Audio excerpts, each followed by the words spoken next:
Ассалаумағалейкум, Қазақстан халқы, имамдар, айналайын имамдар, сақал қоймаған еркек ақыретте әйелдермен бірге тұрады дейді, бір имам сөйлеп жатыр тиктокта ашсақ.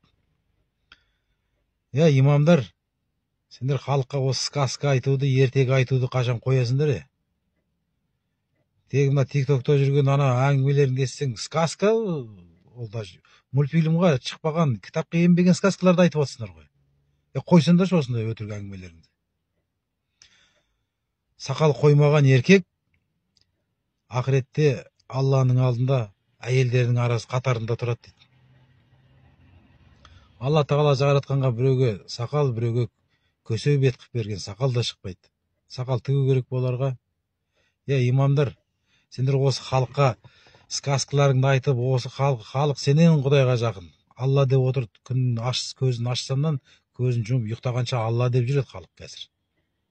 Сен одан да ана жемқор билікке айт, биліктегі ана олигархтарға айт, соларға өсиетіңді жүргіз, солардың несіне кіріп, солардың жиын отырысына барып өсиеттеріңді солай әңгімелеріңді айтыңдар Алланың алдында не болатын.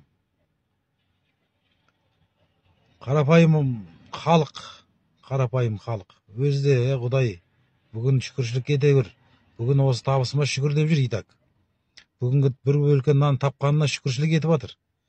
Ана бір бөлке нан емес, 1 килограмм алтыннан тауып атқан шүкірі жоқтарға айт ақылыңды, имандар. Сендер сол жемқорлармен күресіңдер, күрескіш болсаңдар. Аллаға жақын, бір қадам жақын болайын десеңдер, соны істеңдер.